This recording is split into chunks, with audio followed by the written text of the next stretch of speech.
This is JFK's moon speech. The speaker is obviously JFK, and he exhibits a persona of being patriotic, informative, and encouraging.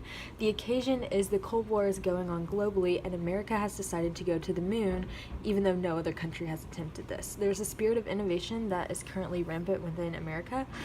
There is a wide audience here, which would include scientists, engineers, students, everyday Americans, people interested in space, and citizens from other countries. So the purpose of this was to challenge the Americans to rise to the occasion and to excite people about space, and the tone is clearly ambitious, patriotic, and informative.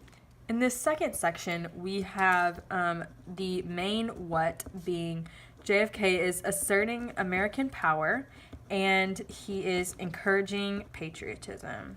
Heinrich says in his book that this is the most powerful tool of persuasion, and this is very evident in this section. Okay, so the first example we have here is this sentence.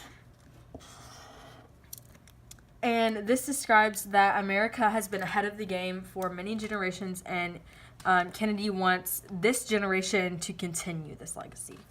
It basically goes along with this theme of patriotism because he is telling this generation that they do not want to let down their founding fathers and the past of their country. So next we have these this reference, hostile flag of conquest and banner of freedom and peace. This is an example of juxtaposition that is in the speech, and it creates an us versus them concept, which is between the United States and the Soviet Union. And so you can clearly see the connotations with hostile and conquest as negatives, describing the Soviet Union, and freedom and peace, which are classic American values.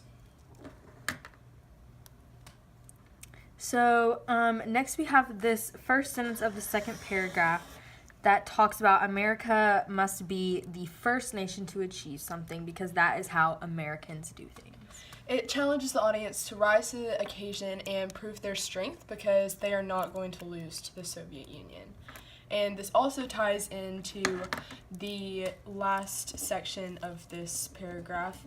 And when it says that they are going to become the first spacefaring nation, it's basically saying that if we aren't the first, then we aren't leaders in science and industry, or we don't have peace and security, which are American ideals. So this is an example of a false dilemma that is created.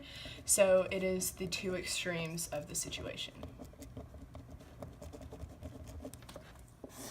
Let's see. First, we have JFK describes specific things that are happening, like I said. So we have facilities that are being created.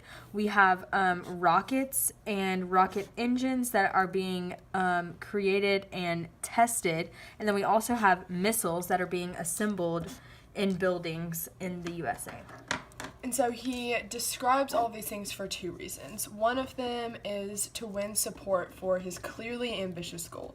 So this idea of space travel is very foreign and new to this audience, so once they see that there's proof that things are already being done to achieve the goal, they are much more likely to support it. And another reason why is to demonstrate where the money was going.